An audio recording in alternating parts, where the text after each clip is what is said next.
I just started getting back into rap music. Big fan of Polo G.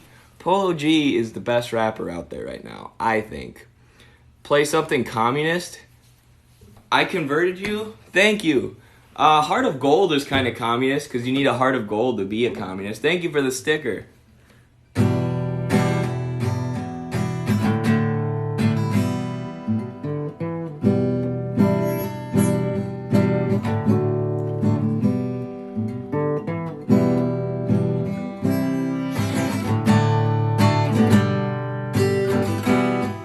Thank you so much for the sticker. You love my YouTube channel? Thank you. What did I miss? Sup, bro? Sup? Literally anything by Shostakovich. I've never even heard of Shostakovich. Ooh, thank you for the sticker, Sean. I will have to look that up, though. Can you do a series on Mao? Yeah. Yeah, I can. So, the thing with my reading series on YouTube, right? Some of y'all may have watched my Imperialism reading guide and my State and Rev reading guide.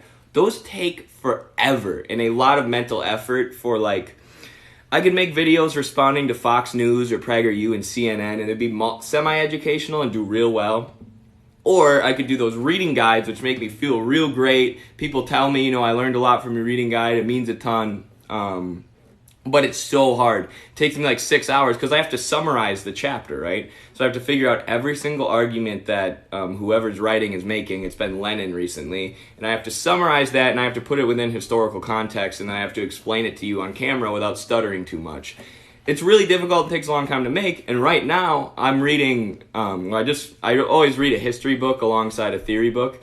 But I'm going through Das Kapital for my second time, for my own brain power, to increase my own understanding of Marx, which means I don't really have hours to dedicate to reading through something like Socialism, Utopian, and Scientific and summarizing it for everyone on YouTube.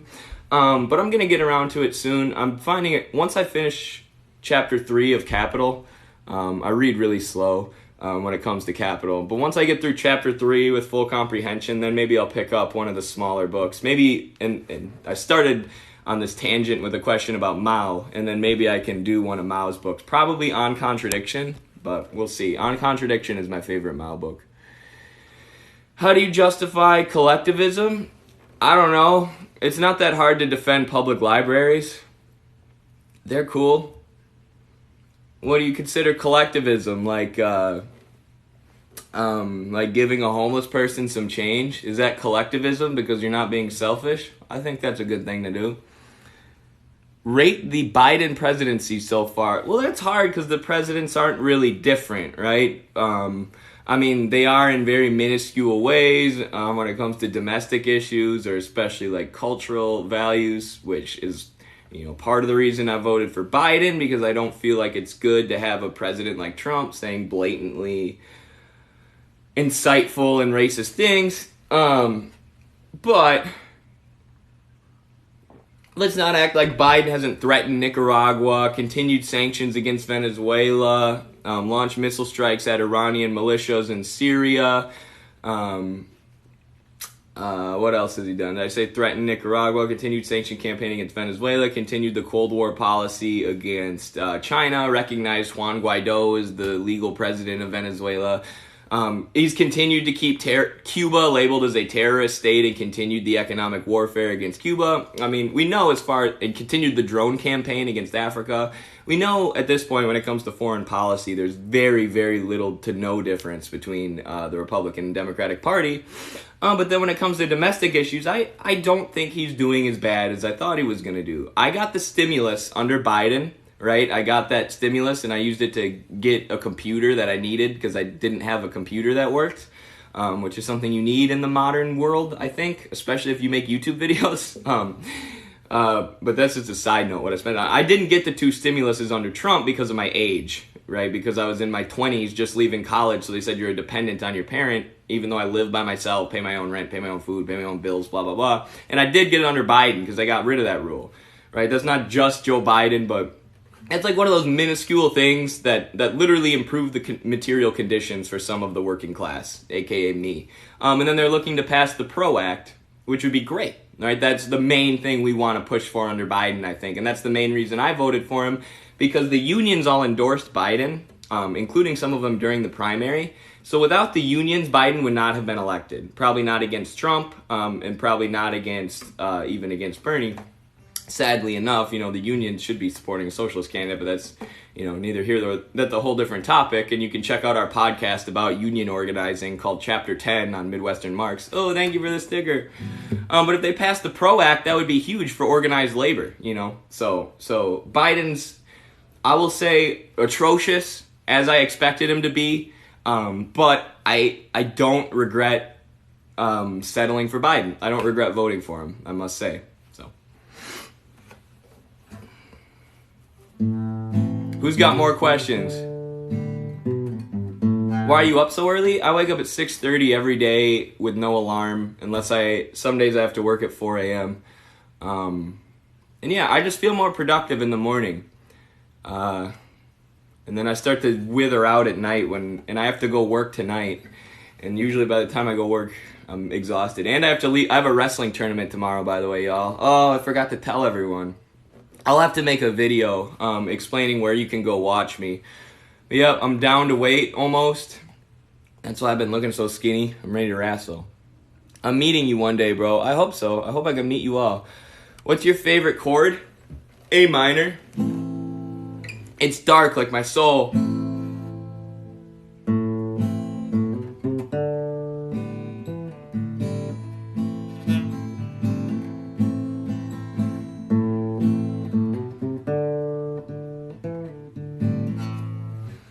I like A minor. Take on caffeine? I'm drinking some caffeine with some MCT oil in it right now. But I've noticed since I got diagnosed with the ADHD and I take 50 milligrams of Vyvanse in the morning, I don't need coffee as much. Make a video. I'll make a video. I mean, if I do some good stuff, it's the senior national tournament, the US Open. And I've been training pretty hard. But, it's tough competition. You never know what's going to happen. So, what's Vyvanse? It's like Adderall. Who would win between you and Truck in Greco? Ha! You know Truck. Last time Truck and I wrestled Greco, I think I won by a couple points because Truck is really good at big throws, like really, really good. And I knew that. So I just kept my elbows in and grabbed his wrist and pushed him around. And then I think I got him with a gut wrench. But that was in practice, which doesn't count. And it was also a year ago, and Truck is 18, and I am 24. So he's really good, and he's going to only get better if he keeps wrestling. What do you think about Assad and Gaddafi? Well, those are different leaders. Both Northern Africa, and both had their countries invaded by the U.S., both socialist sort of economic leaders. I would prefer Gaddafi to Assad if I had to compare the two directly. Do you think you'll grow tolerant to your current dose and then have to go up? Maybe, but I've been taking it for a long time. I shouldn't even say that. Never mind, I haven't been taking it for a long time. But now just got prescribed and yeah, maybe I'll go up eventually, but I don't know. I don't need a lot, right? I just need enough to give me enough focus to be able to do my laundry. I got my laundry in right now. I'm waiting for it.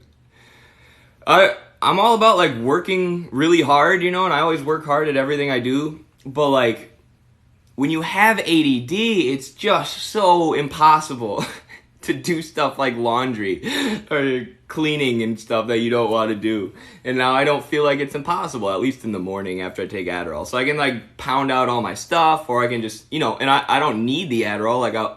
I'll save it and I'll just take it before work, right? When I have to work, or I'll open it up and I'll take some of the powder in the morning and I'll take some before work. So sing. I can't sing. I wish I could. Oh. Good, LOL. I've seen YouTube videos of people that were tolerant and needed more and more. Yeah, there's definitely stuff you have to be careful of, for sure. But, I don't know. The symptoms, there are side effects of treating it, but the symptoms of not treating it were worse for me.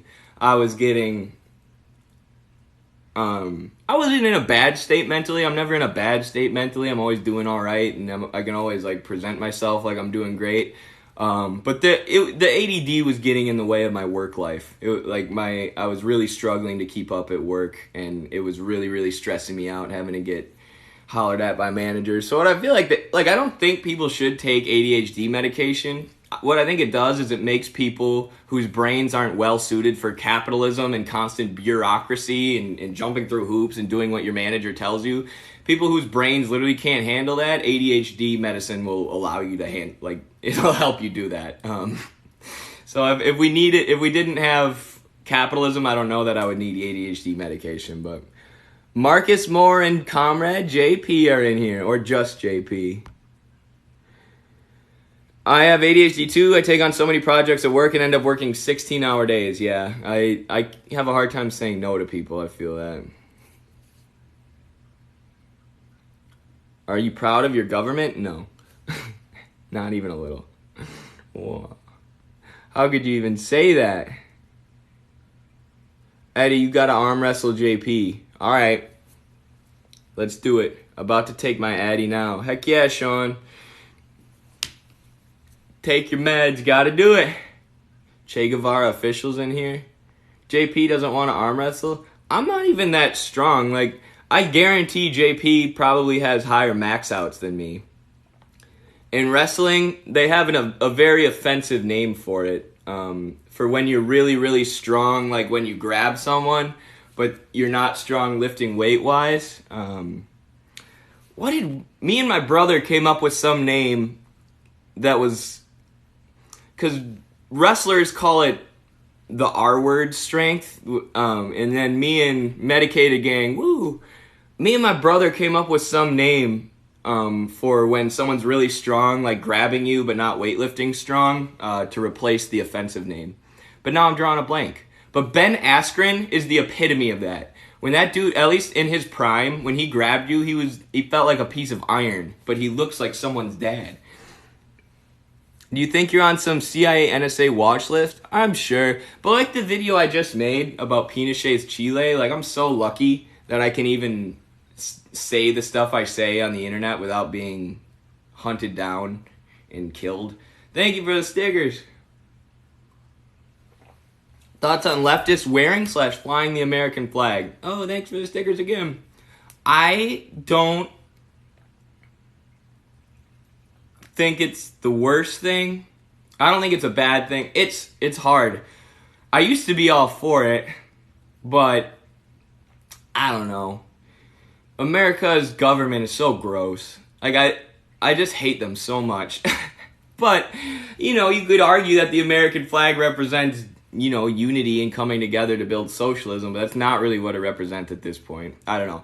I have a hard time wearing the American flag. That's what I'll say. But if someone wants to wear it and they want to say, I'm supporting the half of America that fights for socialism and against imperialism, and I'm for bringing people together to build something great rather than continually destroy and hold in poverty and exploit many foreign countries and the proletariat of this country, then that's where the American flag's bad, I guess. And when it comes to, nationalism, which I explained in my video about the IRA. Thank you for the sticker!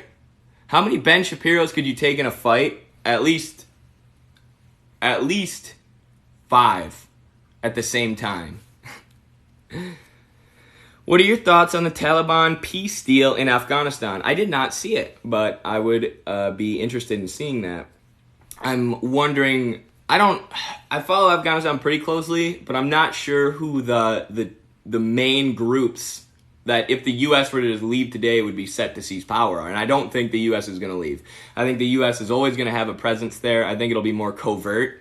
But I think they're always going to be looking to... Because there's a giant oil pipeline that they just built right through Afghanistan, right? Like, we have infrastructure set up there for making money and extracting resources. So it's not like the U.S. is just going to dip out. But there are different groups, and the one that the U.S. has been backing is the PUM, the P-U-M. So I don't know how powerful they would be without the backing of the U.S., but I've heard that they've been growing in strength and numbers. But we'll see. We will see. Went back to college at 30 to pursue a degree in political science, partially inspired by you, man. Wow. Well, thank you. Well, good for you. Get after it. Get that degree. Let's change the world. I like it. Based imperialism? Imperialism has never been based. Hey, bud. Hey, what's up? The Angry Mongo. Are you a moderator yet? There you go, Chris. Everyone follow my man's Chris. Why do you think Bernie fell so flat in the 2020 cycle? The day before Super Tuesday, they flooded the field with candidates, right? So you have Pete, Amy Klobuchar, I'm going to be drawing a blank here because there were so many of them. Biden, Beto O'Rourke, Elizabeth Warren, who was apparently, a progressive like Bernie. However many candidates there were, and there were a lot more than that I'm just forgetting. But towards the end, there were only a handful of candidates still in the race. And before Super Tuesday, after Bernie had won the first, I think, 3 of the 4 states, and something like no candidate who's ever won the first 3 of the 4 or 4 of the 5, whatever it was that Bernie won, has ever gone on to lose the national election. And the day before Super Tuesday, before most of the states vote on who they want to run in the primary, every single candidate, every corporate candidate drops out except for Joe Biden. And more of their votes went to Biden than went to Bernie, and Biden was able to win. So it was completely manufactured. If you were paying attention to the media during the Bernie campaign, obviously the media has always been against him. The media is always going to be against socialism.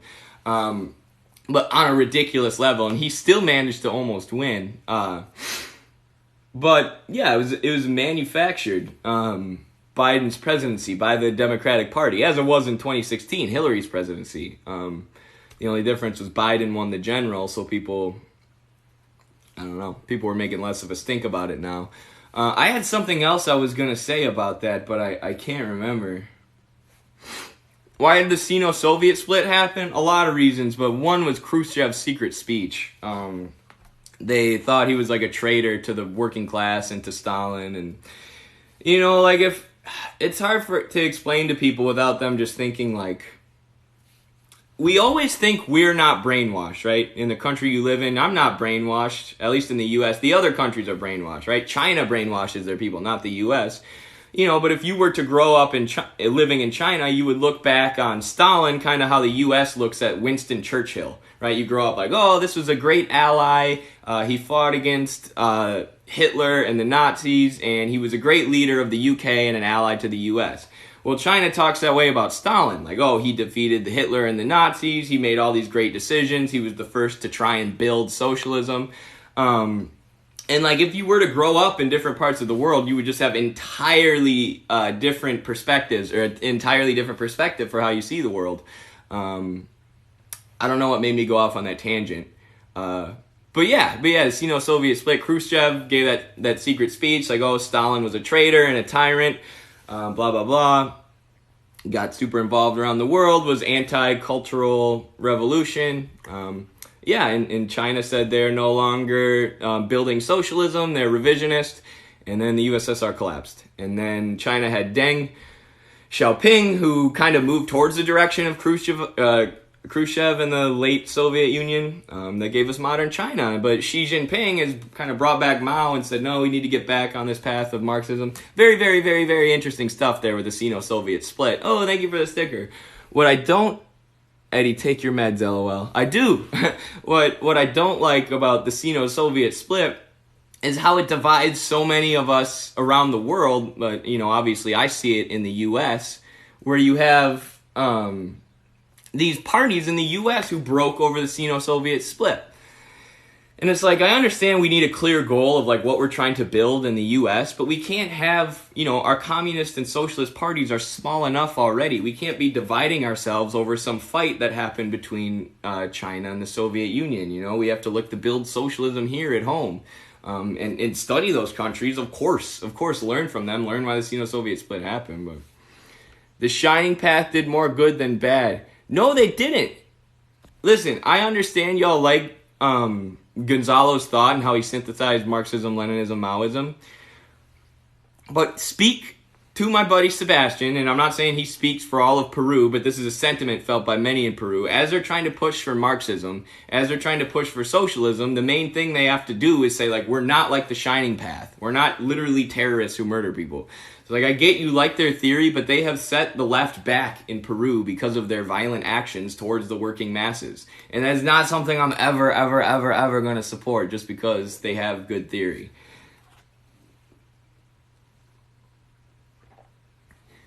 What do you think progressives need to work on in order to get into office more? Well, you know, I'm not a huge fan of, like, electoral politics. I think economic organization is better.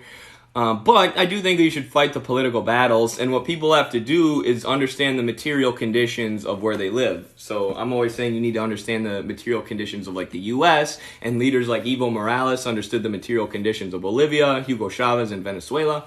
But think about Bolivia and Venezuela. They're like the size of a handful of U.S. states, right? So every time you're running for local or state office, you need to understand the material conditions, not just of the United States, but of your specific district.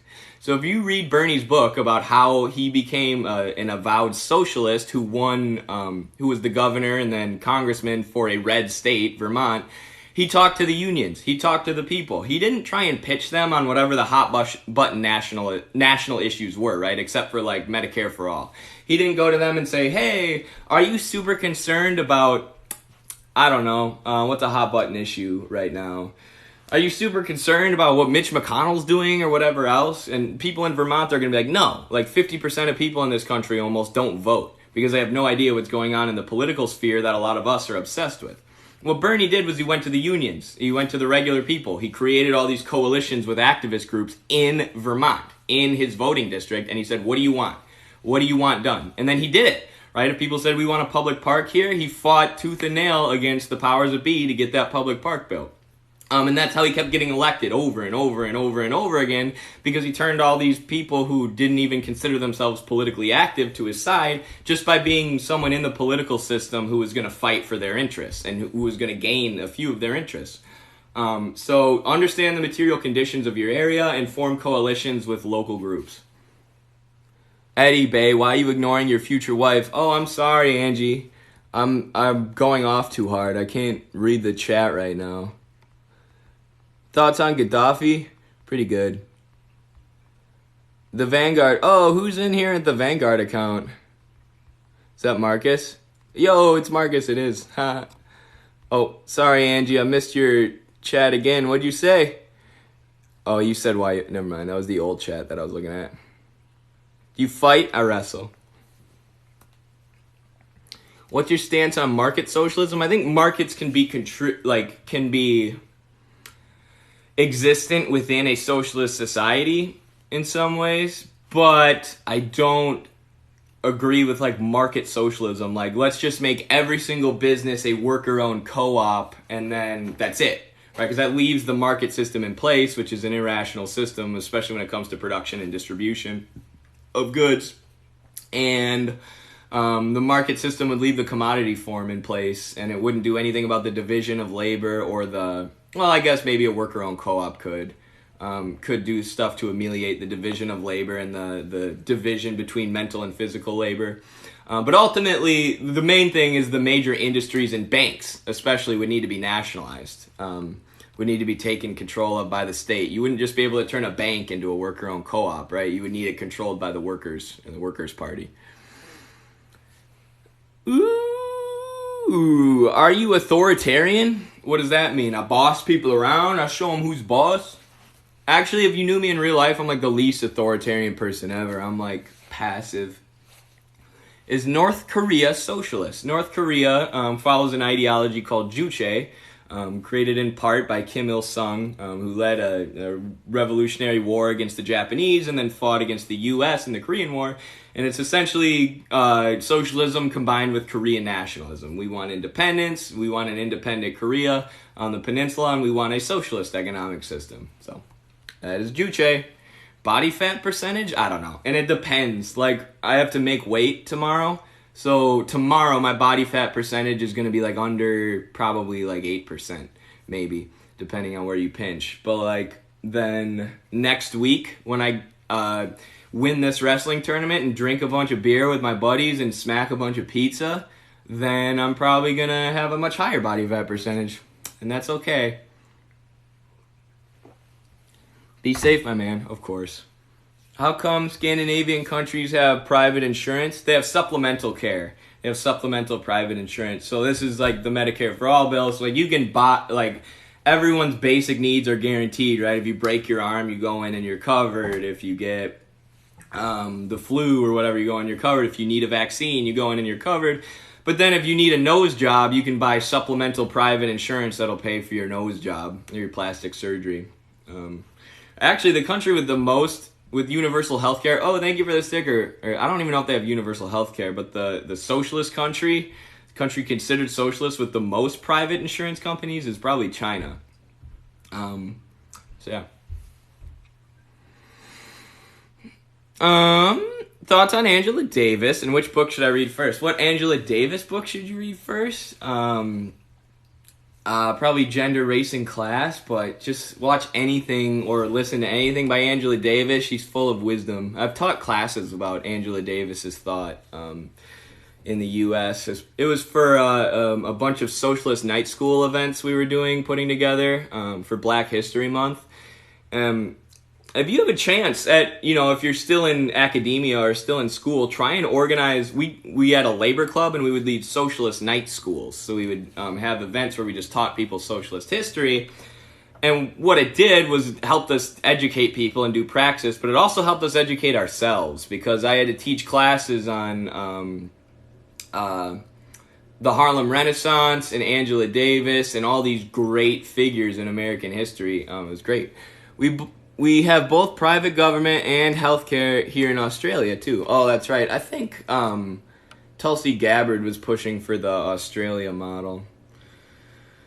What do your family and friends think of your views? I get roasted a lot by my wrestling friends, like just jokes, but, a lot of them are on board with what I'm saying totally, especially the ones who are now working full-time. Obviously, communism and socialism is much more appealing once you become a wage slave and you realize that nobody in the system actually cares about you except your family. They just want to exploit you for money. So yeah, and then my family's all on board. They're super supportive. I love my family. Got a pounce. See you, buddy. Have a good day. Thoughts on syndicalism? Do you think it's viable? Well, I've given this rant about syndicalism a handful of times, but I guess I'll do it now too. If you look at the revolution in Bolivia, the nonviolent revolution, it happened through the trade unions. It was basically like a combination of like a Marxist-Leninist revolution where they seized the state and armed themselves, but also through the trade unions. So it was like a mixture of syndicalism with a mix of like indigenous nationalism, like indigenous people have been screwed over here for so long, we're going to assert ourselves, similar to what I think minority communities in the U.S. would be fighting for in our move to socialism.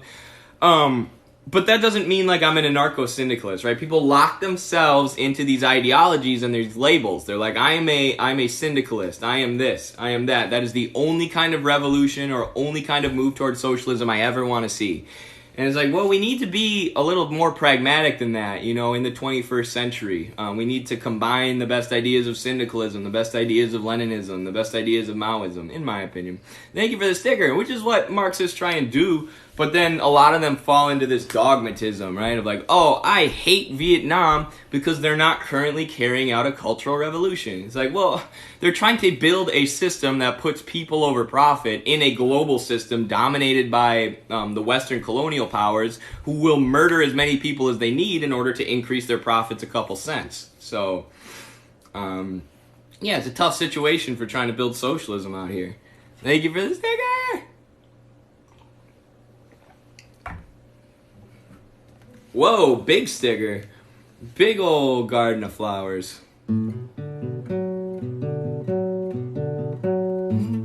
How can I be better at debating right-wingers if I got bad memory and can hardly explain concepts?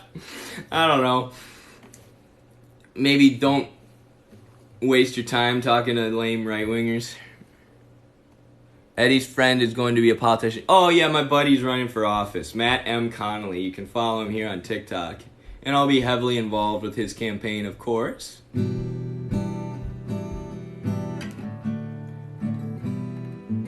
You are amazing, speak truth through fact, and very, very brave. Thank you. I'm less brave than many who came before me, especially. Focus on your own education over debating people at first. Definitely. And once you start to get educated too, you'll realize, like, once you reach a certain level of understanding about politics and economics, you'll realize, I think, kind of how dumb debating is. And there are a lot of smart people who still do debates, like Richard Wolff and Ben Burgess, but like watching the discourse after that Destiny versus Richard Wolff debate, I wanted to throw myself out a window, you guys. I was seeing people talking about how they were radicalized by the debate or how they were de-radicalized by the debate. I'm like, how are your politics... And I understand people are young, and I understand the internet's popular, and I understand I've gotten a lot of people to convert to communism and socialism using TikTok. But I'm like, how can you call yourself a communist and then you watch a Twitch stream between Richard Wolff and Destiny, this guy who plays StarCraft all day, and then it totally changes your mind. After the debate, you're like, oh, wow, now I have changed my ideology. Like, well, you didn't believe in the ideology in the first place. You're just having fun playing politics on the internet.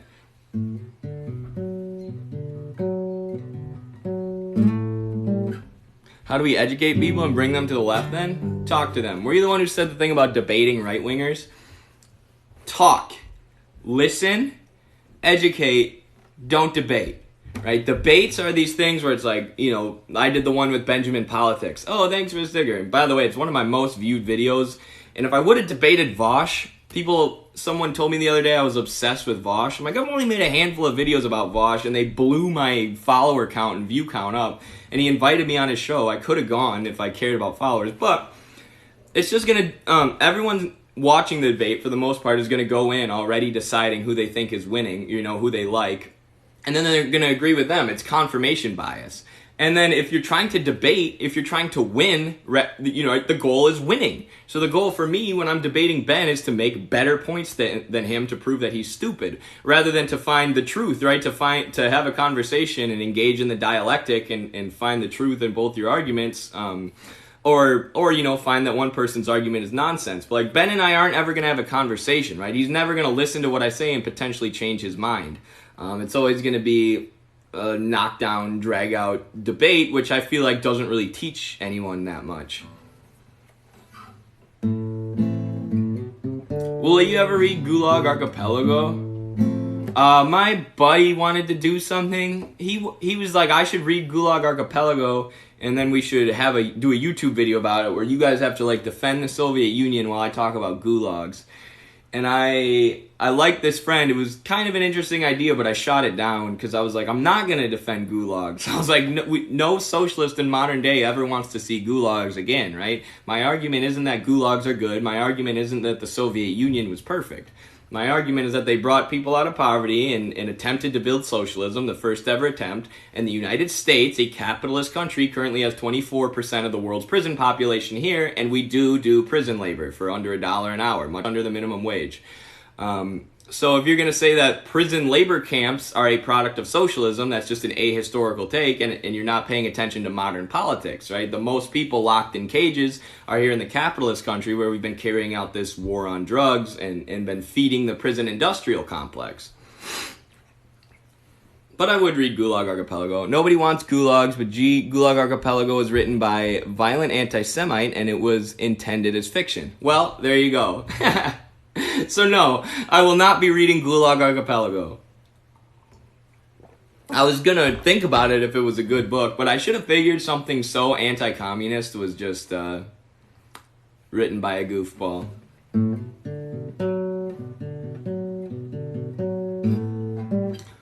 What do you think is the best example of a socialist/communist country?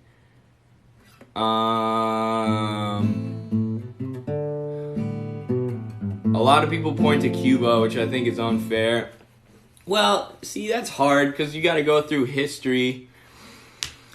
I don't know. I don't want to compare them, you know, because all their material conditions are different. The one I'm thinking of in the 21st century who have made the most adapted form of socialism, grown their GDP, cut poverty, increased literacy, and been able to defend themselves for the most part is Bolivia. Like, if you even took capitalist standards of like growth and development, with statistics like GDP, Bolivia's been going up through very careful management of their economy by very smart people who have very closely studied economics and Marxism. But then, you know, if you're like someone who likes Mao and the idea of a cultural revolution and moving towards a more communal society rather than an individualized one, you would have to say like the DPRK or like Mao's China would be like the best socialist country. So, isn't Evo not a Marxist? I mean, he wasn't when he rose to power. He was just a trade unionist guy. But I just read his book. Like, he's a Marxist. And if like the people around him, the book details how they're constantly reading Marxism, Leninism to try and understand how to bring people out of poverty and how to build socialism.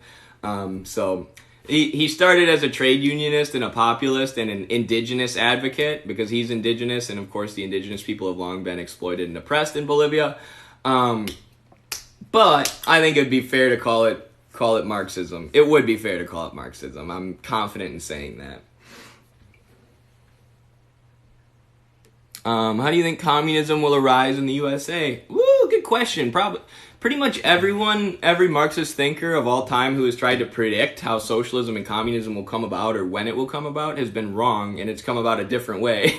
So I don't know, but definitely we'll have, I don't know. The unions will definitely be a big part of it, which Marx said that productive industry in the U.S. is so great that if you were to organize the workers within productive industry, you would be able to have basically a nonviolent revolution. Or the empire could collapse, right? Completely collapse in on itself, and the U.S. could dissolve down the line. Or you could have like a normal revolution, but I think it'll be sort of like syndicalist, through the unions, and then look to achieve political power through elections, electing these leading trade unionists. And then, of course, I think it's hard to look at America now and say that anti-racism won't be a huge part of our movement towards socialism. When you look at all these indigenous communities who have organized in Latin America, and then you look at the U.S., a country where we literally, they stole people from Africa and brought them over here to use as slaves, and then had huge racism towards those people, and a slavery based on racism, and we're still dealing with the legacy of that. Thank you for the stickers, plus the prison industrial complex that still exists today. And then you have the genocide of indigenous people, and indigenous people only make up 3% of the U.S. population, but of course that's still an important group to have in the resistance towards the capitalists and the capitalist state.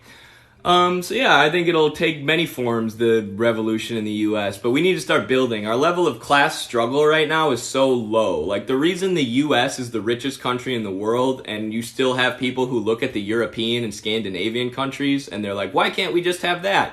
Those countries all fought for those things. I always use the example of Germany, and the Scandinavian countries all have huge union representation too, but Germany's got 2.2 million members in the IG Metall Union, which is this huge union in all their major industries. So even though I'm pretty sure the Communist Party is banned in Germany, they still are fighting for things like a shorter work week, higher wages. They nationalized their wages during COVID, so even if people couldn't go to work, they still got paid the same amount. And these are things that workers organized and fought for, right? Class struggle, which is a part of Marxism that I feel like a lot of people forget about. So our level of class struggle in the U.S. is super low, right? We really don't have anything except for a few things that were fought for that are left over today, like Medicare and Medicaid and Social Security. Because they're things that are so popular, if any, presidents try and cut them under the table, or politicians try and cut them without anyone noticing, but nobody would come out and say, like, I'm going to cut Social Security, Medicare, and Medicaid. Because it turns out when the government does things for people that they actually like, nobody wants to get rid of them. I keep going on these long tangents.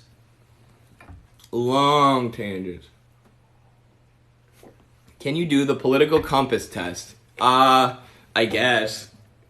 I was the first one on the screw the political compass test train, because I know that I'm like what a lot of people would consider authoritarian, right? I definitely believe in seizing state power and using it to transition to socialism. But if I take that stupid test, I end up being a libertarian socialist, because it'll be like, do you support like hitting your children? And I'm like, no. And it's like, oh, you're not very authoritarian. Like, oh yes, this is a very smart test. This totally describes the Soviet Union, right? It wasn't that they were trying to build socialism and trying to find traitors in the party and purge them. It was that they just supported spanking children.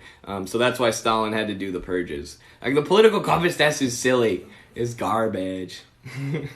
What's your favorite band? The Red Hot Chili Peppers. One sec. I have them tattooed on my leg there. You see it? Right there in the guitar. They're my favorite. Play some Froosh.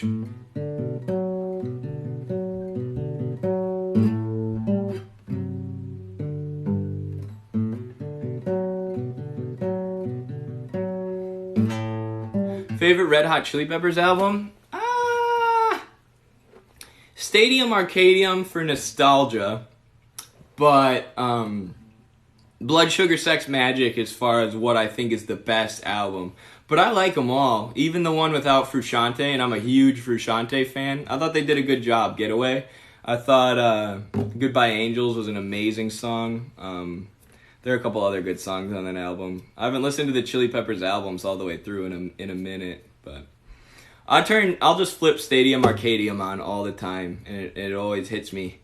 Got me feeling good. Do you think the working class will revolt against Bolsonaro anytime soon? I thought they were. I thought Lula was free, and Lula was once again picking up populist support. I don't know. Brazil's a very interesting situation. When you talk about the pink tide leaders in Latin America, like Chavez, Evo, Correa in Ecuador. I think he was pink tide.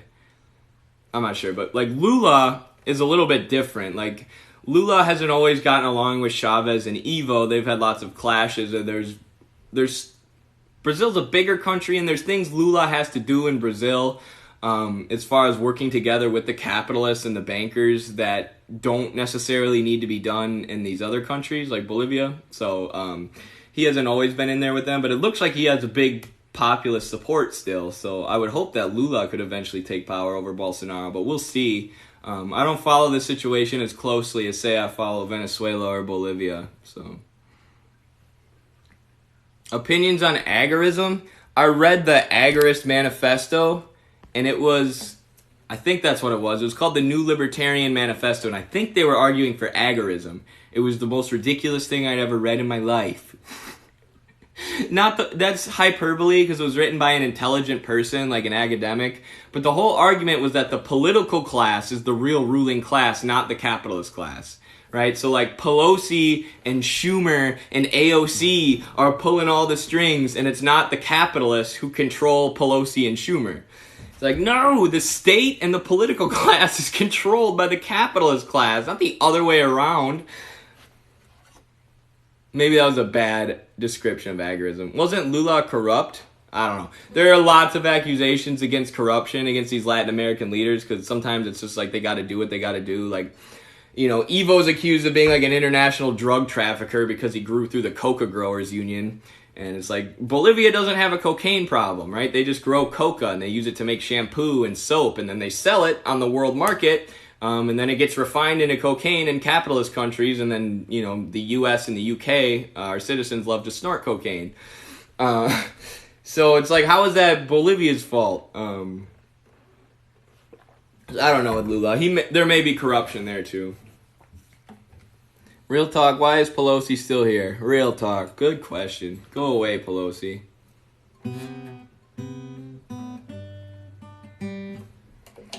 Oh yeah, alright.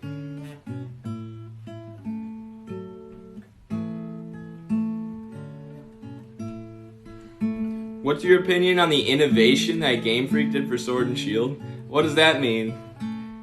I played Sword and Shield.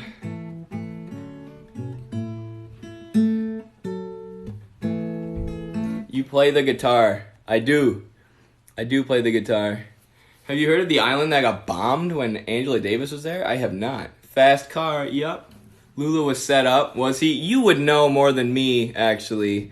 You would know more than me, Angie. The reason I'm defensive of Lula is because Michael Brooks praised him so much, and I, trust Michael Brooks. But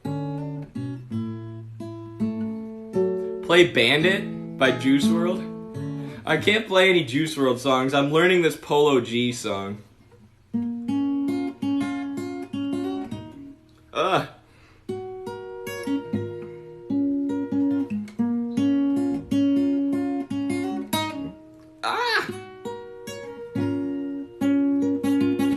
That was hard. Just finished a UNI essay on Marxist theory of exploitation and its relevance today. Ooh, very cool. You should submit it to Midwestern Marx. Maybe we would publish it. What song you playing? That was Rap Star by Polo G. Played really, really bad. The island got bombed by Reagan, I believe. Crazy. I wonder if they were just trying to hit Angela. Oh, Nancy Pelosi used to support Medicare for All in the 90s. Do you think that the same will happen to AOC? Probably. Something similar. I don't see AOC fighting for anything anymore. It's all just like lip service for Biden, which I understand you don't want a Republican to get elected in 2024 because you're bashing Biden, but that's what they always tell you. That's what these corrupt pieces of garbage like Pelosi and Schumer and McConnell, well, not McConnell, I guess we're talking about the Democrats right now. You can't criticize Democratic presidents. Don't say anything mean about poor Joe Biden. Don't you know that if you say anything mean about poor Joe Biden, that means Trump and his family will be back in office in 2024? Like, why don't you do stuff for the working people so that they vote for Joe Biden then? Right? FDR didn't lose after he started passing all these acts that were helping working people. If you actually change people's lives for the better, you don't have to worry about them voting for Trump. But you can't because you're all corrupted and lobbied against, and your campaigns are bought and paid for by the exact same people who buy and pay for the Republicans' campaigns. Poor Daddy Biden. Yes. Poor Biden. Poor guy.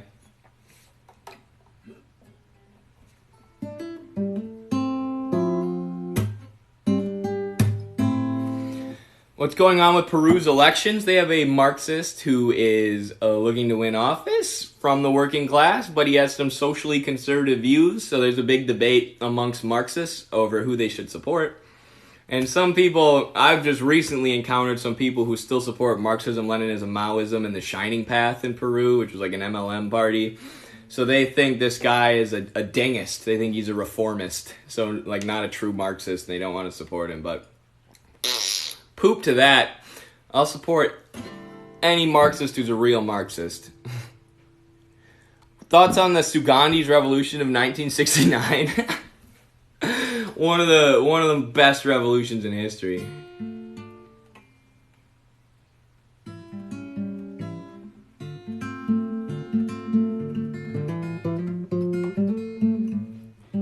How popular is socialism / communism in America? Popular enough to the point where it's becoming like an internet trend now. But like, the Red Scare really did a number on us in the U.S. That's all I'll say. And our level of class struggle is very, very low. We have a lot of work to do.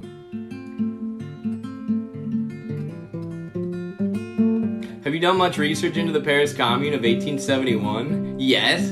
Anyone who's read Marx has done a lot of and Lenin has done a lot of research about the commune, because they thought the commune was this incredible thing. It was, now that we have an actual workers' uprising, we can study this and learn from them the way that we should learn from socialist experiments of the past. I'm always saying that. And the day that the USSR was older than the Paris Commune, Lenin was like leaping for joy and celebrating.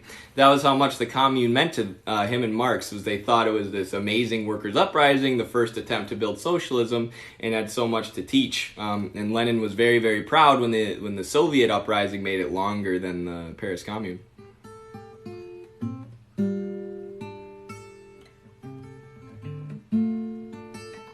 What's the preferred word count for an essay for your site? We usually want it like, it could be as short as 1 page, and you can make it as long as you want. We have articles up there that are like 30 pages, but those are usually like people's graduate theses, like people who really, really put a lot of research and effort into writing a 30-page piece. So I'd say about 2 to 7 pages is good. 7 starts to get a little bit long. The shorter it is, the more people are going to read it. That's just how it is. So the more condensed you can make your information, the better, I think. Which, well, not always true, because being on TikTok, there's a lot of videos I have where I leave out important information that I feel like should be in there. So not the most condensed you can, but pretty condensed is good.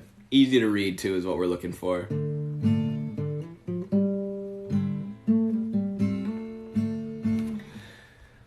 Can you explain constructivism? I don't know what that means. Like constructing, is that like the process of constructing socialism? Or is it like a philosophical concept? Eddie, I love you, man. You truly make me interested in world political views as a whole and unbiased. Thank you. I am biased. I am biased towards Marxism. But here's how I look at bias. So like people are always looking for unbiased, right? I want information that's not biased. Well, all the information you get is going to be biased in some way, right? Even if someone's not trying to pitch a narrative, the words and the arguments and the sources and the facts that they choose to tell you are going to be, there's going to be some level of bias there for why they're choosing to tell you those things and choosing to make the arguments they're making. So to avoid ideological bias, you have to understand your ideology, right? So I understand the ideology that I support is Marxism or communism or socialism. I support housing the hungry, feeding the homeless, feeding the hungry, housing the homeless, ending the wars, giving workers ownership over the means of production, to eliminate the contradiction in our current system of production, and moving to a more communal, less individualistic society. These are the things I support. So that's my bias, right? My bias is I want to feed people. I want to see less violence. I want to see construction rather than destruction. I want to see humanity thrive. That is where my bias comes from. And that comes through analyzing ideologies. And the bias of things like corporate media are to show you things that promote death and destruction and profit motive and these things that I'm against. So that's where their bias lies. So you're never going to be unbiased, but you can understand your own biases and be honest about them, and then understand the biases of others and understand the ideologies of yourself and others. Do you think Guantanamo holds terrorists or just political prisoners? I mean, how are you using those definitions? I'm sure there are people who are getting tortured in Guantanamo who fit the definition of terrorist and political prisoner. But it's a lot of political prisoners, a lot of people who are held there against their will, and torture went on there, torture that helped lie us into the Iraq War, along with the prison in Abu Ghraib. Eddie, thoughts on Rojava? I love Rojava, support Rojava, shout out to the PKK, shout out to the Kurds. Turkey can piss off. Not the country, just Erdogan. Can you explain Cuba? Cuba is an island country right outside of Florida. Prior to 1959, they were governed by a dictator who was essentially like a gangster or a thug named Fulgencio Batista. Oops, someone's knocking at my door, y'all. Hello, here's the clearance folder. Oh, okay. I just put it in right here. It'll Sure. take a little bit.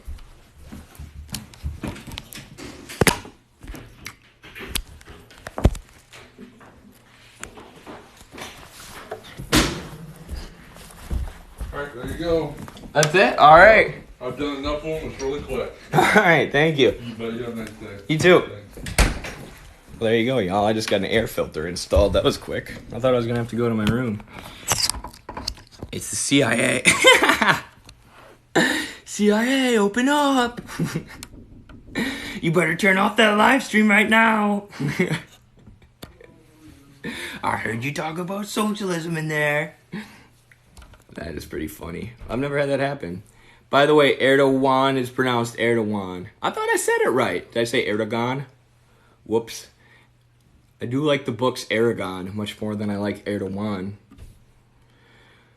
I'm about to get Che. Che died in Bolivia after walking through the jungle for like a year straight trying to find his way out, and the CIA and Bolivian forces finally got a hold of him. Oh, what was I doing? I was explaining Cuba. Cuba was run by that dictator who was basically a gangster. Fidel Castro led a revolution alongside his brother Raul and Che Guevara, turning Cuba into a Marxist country. Many wealthy or right-wing Cubans fled to Miami, Florida, where that diaspora still exists today and is still very anti-communist, anti-Cuban today. And Cuba was then put under embargo by the U.S. The two longest U.S. economic warfare campaigns have been against the Democratic People's Republic of Korea since 1950, and the economic warfare campaign against Cuba since 1959, holding them under embargo, stopping them from trading. And Cuba's soil, because of the multinationals who had extracted sugar and tobacco from there for years, could only grow sugar and tobacco, which was purchased by the Soviet Union. So that was their way of getting around the economic blockade, was they would just grow sugar, sell it to the Soviets, and use that to try and build socialism and build their economy. They created a system that produces more doctors than like any other country in Latin America, educated everyone, slashed poverty, redistributed land, all these great things. And then in 1990, when the Soviet Union collapsed, that began what was called the special period in Cuba, 1991 to 2000, where Cuba could no longer sell sugar, so they started having to ration food, ration housing, ration healthcare, stuff like that. But now they've gotten out of that special period. They're doing much better. And now it looks like they're opening up some of their economy to private capital to try and circumvent the blockade in various ways. And then the last piece of information there that's probably worth knowing is the Bay of Pigs invasion, where the U.S. took all the Miami Cubans and tried to, trained them up and tried to invade Cuba, and they failed miserably. Cuba intercepted U.S. intelligence and defeated them on the beaches of Cuba. Oh, there you go. There's a little Cuba rundown for you. Eddie, will there be a physical copy of your essays for sale? Yes, the Midwestern Marx print journal will be selling physical copies as well as ebook and audiobook. So we're just going to print. Patrons automatically get a print copy, I think we're going to do. But yeah, we're going to make a handful of print copies, and if more people want them, we'll make more. It's all up to what the people want. We're not making a huge profit off this, obviously. I've been dumping basically my TikTok Creator Fund money as well as our Patreon money into this journal. So, hopefully it'll make us some kind of revenue, but our goal is to get people something cool to educate them about socialism. It's not to make money. How much will print journal cost? Not much, probably like 15 to 20. We haven't decided yet. We have to look at our margins. But probably 15 to 20 for the print, and then it'll be like 10 to 15 for the ebook or the audiobook. What happened to your ears? I fell off a ladder yesterday. Yeah, they've been like this ever since. I hope nothing's wrong. What's up, Eddie? What's your thoughts on the Zapatistas? Zapatistas equal good. I actually don't know that much about them. I'm going to be honest. Of the left-wing movements that have happened around the world, the Zapatistas are probably ones that I know about almost the least, oddly enough. I just haven't studied Mexico's history that closely, which is sad. I should do that soon. I know Lil Peep's grandpa has a really good book about the Zapatistas. Did people know that Lil Peep's grandpa was a Marxist intellectual? Now you do. And he wrote a Zapatista book, so I'm going to buy it eventually. Oops.